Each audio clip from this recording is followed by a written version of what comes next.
दोस्तों, MIM party के floor leader जनाब अकबरुद्दीन अवैसी साहब बीते रात महाराष्ट्र के औरंगाबाद में पुलिस वालों पर ज़बरदस्त भड़के। अकबरुद्दीन अवैसी साहब ने पुलिस वालों से कहा, अभी 10 मिनट बाकी है, मुझे बात करने दीजिए। दोस्तों, अकबरुद्दीन अवैसी साहब का पूरा बयान मैं आपको आगे इस वीडियो में सुनाने वाला हूं। उससे पहले मैं आपको बता दूं, इससे पहले अकबरुद्दीन अवैसी साहब पुलिस वाले के ऊपर हैदराबाद में ये बयान दे चुके हैं। भारी बवाल हुआ था और महाराष्ट्र में भी अकबरुद्दीन अवैसी साहब के ऊपर इस बयान को लेकर भारी बवाल हो सकते हैं। आगे सुनिए अकबरुद्दीन अवैसी साहब। मैं हमारे पुलिस ऑफिसर से रिक्वेस्ट करूंगा, प्लीज अवैसी साहब का डिस्टर्बेंस हो रहा है साहब, 10 मिनट है, मुझे बोलने दीजिए प्लीज प्लीज। और मैं पब्लिक से भी रिक्वेस्ट करूंगा कि जो जहां है वहां ठहर जाएं। देखो, ये अपनी ड्यूटी कर रहे हैं, ठहर जाओ। 10 मिनट है, मैं खत्म कर दूंगा अपनी तकरीर, समझो। 10 मिनट हैं।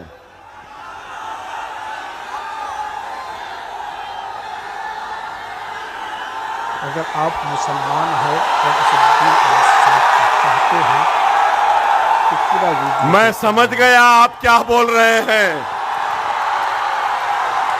मैं समझ गया आप क्या कह रहे हैं। वीडियो में मजा आने वाला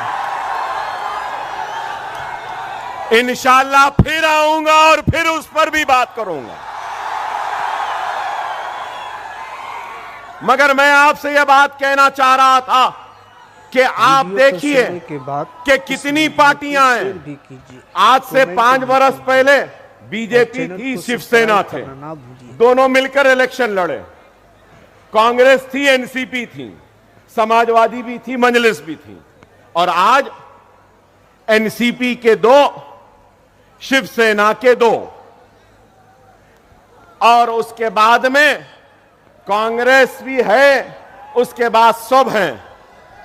इलेक्शन से पहले मिस्टर मोदी और मिस्टर उद्धव ठाकरे मिलकर इलेक्शन लड़े ना। इलेक्शन के बाद मिस्टर ठाकरे अलग हो गए, मिस्टर मोदी अलग हो गए, और मिस्टर ठाकरे मिस्टर पवार से मिल लिए। तो इस वीडियो और मिस्टर ठाकरे पूरा सुनिए। उसके बाद में फिर मिस्टर राहुल गांधी से भी मिल लिए ना। एक सियासी जमात आती है तो उसकी एक आइडियोलॉजी होती है, एक उसकी सोच होती है, फिक्र होती है। ठीक है, मैं आइडियोलॉजी से इत्तेफाक नहीं करता। किसी की हिंदुत्व की आइडियोलॉजी, किसी की सोशलिज्म की आइडियोलॉजी, किसी की सेकुलरिज्म की आइडियोलॉजी, किसी की कैपिटलिज्म की आइडियोलॉजी। क्या इस बात से कोई इनकार कर सकते हैं कि बाल ठाकरे, उद्धव ठाकरे और शिवसेना की आइडियोलॉजी हिंदुत्व की है या नहीं? मीडिया वालों से भी पूछूंगा, है ना? ठीक है भाई, वो उनकी आइडियोलॉजी है। कांग्रेस की आइडियोलॉजी क्या? सेकुलरिज्म बोलते हैं, अंदर से तो कुछ और उनकी आइडियोलॉजी है। तो अब सवाल यह है कि हिंदुत्व आइडियोलॉजी आज सेकुलर आइडियोलॉजी के साथ है। तो उद्धव ठाकरे ने राहुल, प्रियंका, सोनिया गांधी और मल्लिकार्जुन खड़गे और पूरे कांग्रेसियों को क्या हिंदुत्व की आइडियोलॉजी का सबक पढ़ाने में कामयाब हो गए, और गांधीयों ने हिंदुत्व की आइडियोलॉजी को कबूल कर लिया कि उद्धव ठाकरे से हाथ मिला लिया? जवाब है? कोई जवाब है? नहीं है। मिस्टर मोदी हिंदुत्व के चैंपियन, मिस्टर योगी हिंदुत्व, खैर उनकी आइडियोलॉजी है, उनकी आइडियोलॉजी है, मुबारक उनको। और मिस्टर मोदी ने क्या कहा? ना खाऊंगा ना खाने दूंगा, 15 लाख वापस लाऊंगा, करप्शन का खात्मा करूंगा, डिमोनेटाइजेशन। अरे वाह, क्या बातें थे मिस्टर मोदी के कि अजीत पवार शरद पवार को छोड़ दिए और करप्शन से ये मिस्टर मोदी योगी हाथ मिला लिए। गई। अब आप देखो क्या है। और फिर को लास्ट तक देखिए। गारंटीज का वक्त आ गया। कोई 5 गारंटी, कोई 6 गारंटी। कांग्रेस शायद आज ऐलान करने वाली थी उनका मैनिफेस्टो। हमारे रियासत में भी कई गारंटीज दिए। ऐसी गारंटी है सब्सक्राइब करना ना कि बोलते ना वो नाना की दुकान पे मामू की फातिहा, वैसा हिसाब है।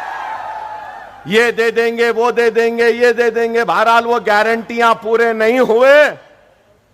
अब ये गारंटी कौन लेगा? इलेक्शन के बाद क्या पवार ठाकरे के साथ रहेंगे या शिंदे के साथ जाएंगे? ये गारंटी कौन लेगा? क्या शिंदे पवार के साथ रहेंगे या फिर गांधीयों के साथ चले जाएंगे? गांधी क्या गारंटी लेंगे कि वो बीजेपी के साथ नहीं जाएंगे? अरे ये इसकी सियासत में, महाराष्ट्र की सियासत में ना कोई आइडियोलॉजी रही, ना कोई उसूल रहे, ना कोई अक़दार रहे, कुछ नहीं रही। सिर्फ इख्तिदार की कुर्सी होना है। याद रखो, याद रखो, हमारा कोई नहीं है, सिर्फ हम वोट बैंक की तरह इस्तेमाल करते हैं। हमारे पास अपनी आवाज नहीं थी, अपनी जमात नहीं थी। अब आपकी जमात मजलिस है, जिसकी आइडियोलॉजी है आपकी खिदमत, आपकी आवाज, आपकी इज्जत, आपका वक़ार, आपकी शरीयत की हिफाजत, आपके औकाफ की हिफाजत, आपके हक की लड़ाई लड़ना। खुदारा अगर मेरी बात को समझो, महाराष्ट्र में मेरी बात को समझो। महाराष्ट्र चाहते हैं सियासी मेस में है। खूब शेयर कीजिए। मेस कहूंगा, पॉलिटिकल मेस है। ये सुनहरी वक्त है। यहाँ पे कई किसान होंगे, यहाँ पे कई किसान होंगे। वहां तक इस वीडियो एक वक्त बीज बोने का होता जाए और दूसरा वक्त फसल को तैयार करने का होता, तीसरा वक्त फसल तैयार होती है, चौथा वक्त फसल को काटने का होता है।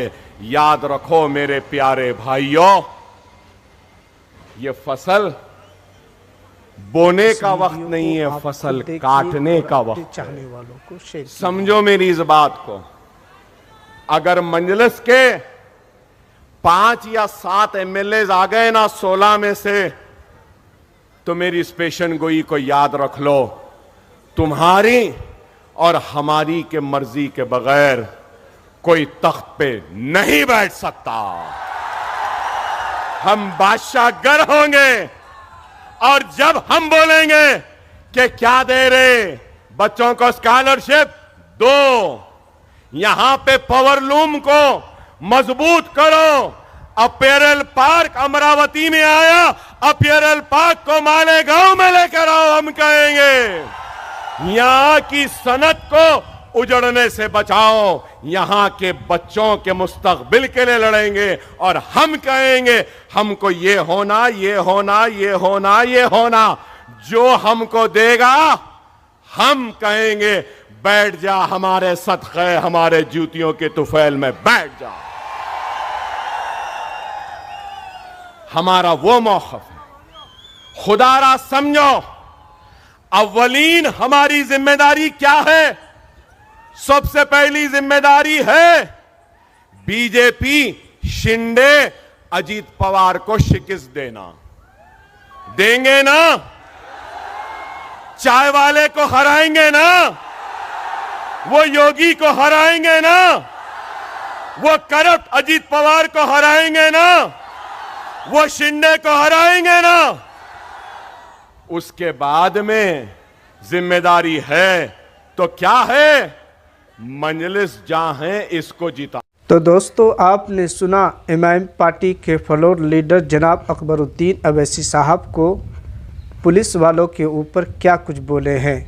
दोस्तों, इस वीडियो को आप खूब शेयर कीजिए, वीडियो में कमेंट कीजिए और चैनल को सब्सक्राइब करना ना भूलें। तो दोस्तों आज की इस वीडियो में यहीं तक।